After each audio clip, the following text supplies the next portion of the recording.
बिसोरो सियाल बोराय जों जोबथाबगासिनो दं बिसोरो सियाल बोराय गुन्दा मानसिफोर बिसोरो गेसाव बेदर नागारबाय थायो बोरायबाबो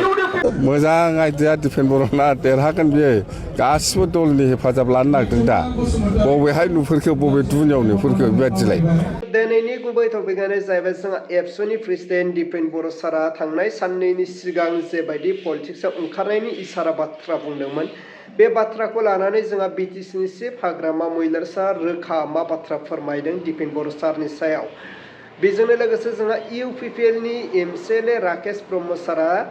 बांगालफोरनि जायगा जायगा थाङै थाङै भट बिबथिंहैदों थारैनो राकेश ब्रह्म सारा हाग्रामा मैलार सारनिफ्राय सोलोंमारदों नामा स' नोंथांमोना फारसेनिफ्राय जोबजासे नायलांबानो जाबाय जे राकेश ब्रह्म सारा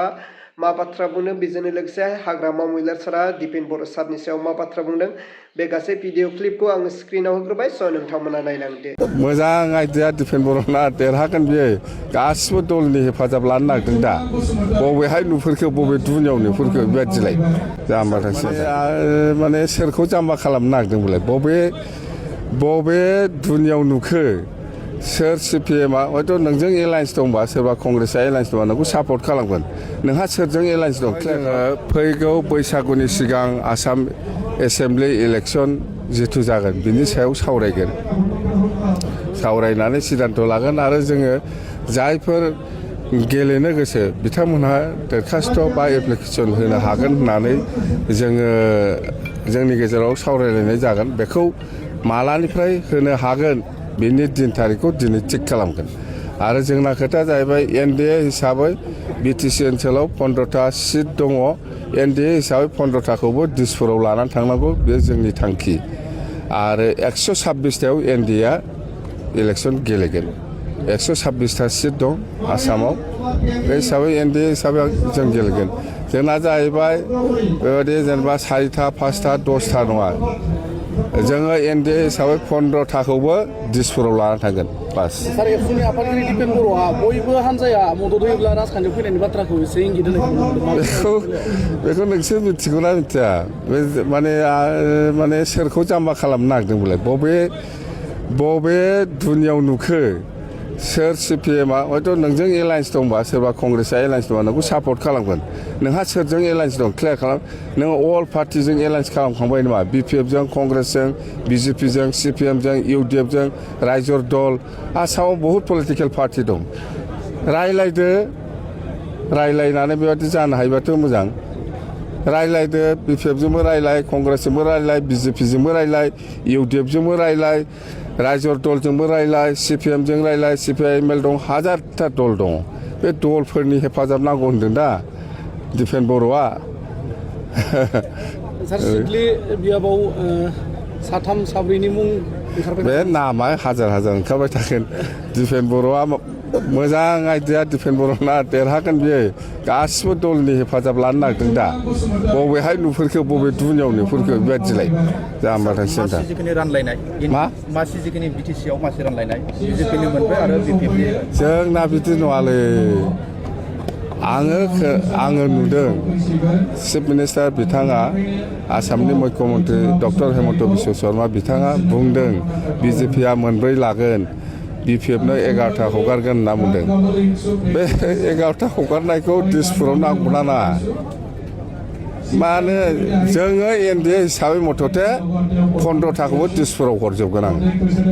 बास 13 तारिखआव भारतनि गाहाय मन्थ्रि बिकास दङ भारतनि प्रधान मन्त्रि नरेन्द्र मदि दाङ'रिया बिथाङा फैगासिनो दङ जोंनि बिटिसि रायजोफ्रा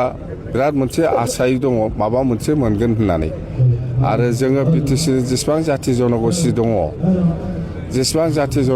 दङ बयबो जयैनो बरायनो लाहार फाहार खालामगासिनो दं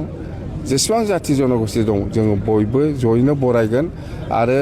जोंहा मोनसे दासिमबो आसा दङ भारतनि गाहाय मन्त्रि प्रधान मन्त्रिया निश्चय बिटिसि रायजोफोरनि थाखाय माबा मोनसे होलांगोन होननानै माला फोसावगोन सार बिजाथिनि मुंखौ बिजाथिनि मुङा जेब्ला इलेक्सना डिक्लेयार जागोन बिनि उनाव जागोन बेफोर सियाल बोराय जों जोबथाबगासिनो दं बिसोरो सियाल बोराय गुन्दा मानसिफोर बिसोरो गेसाव बेदर नागिरबाय थायो बोरायबाबो जोलागासिनो जों साराव फाले एकदम आरो सानैयाथ' थांखाबाय मैया आं दाख्लै बुंदोंमोन ना सानै बोराय थांनांगौ दं बे बोराय सानै सियाला बिसोरनोमोन आरो सासे दंबावो आरो सासे थांबाथाय थाल्ला जाथारबाय माने बे सियाल बुन्दा माखासेफ्रा जोंनि इउपिपिएलआव गैलिया एकदम नंखाय बिथांमोना जोंनि दोलोआव बिराद गेसाव आरो दासिमबो गावसोरखौनो माने मोनसे गाज्रि मोनसे माने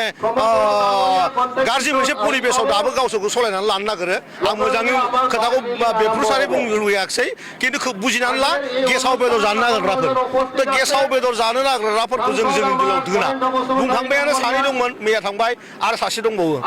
सासे दंबावो दिनै मोनायाव थिगसे जोदों थिगसे जोदों दिनै नङाबा गाबोन बेबो थांथारनांगौ आरो अब्ला मानव गेदेर रायजोफोर नोंथांमोना नुबाय खोनाबाय बुजिबाय दा नोंथांमोना बिनि बेलायाव मा कमेन्ट खालामहरो नोंथांमोना हाग्रामा महिला सारनि सायाव लोगोसे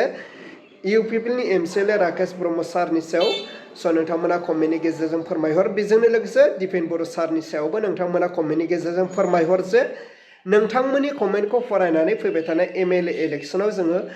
सोर बबे मोनसे पलिटिक्स पार्टियाव भटखौ होनांगौ बिनि बागै बुजिनो हायो अब्ला रायजोफोर दिनैनि भिडिअखौ आङो बेखिनियावनो फोजोबबाय भिडिअखौ मोजां मोनदोंब्ला लाइक लोगोसे चेनेलखौ मोजां मोनदोंब्ला साबस्क्राइब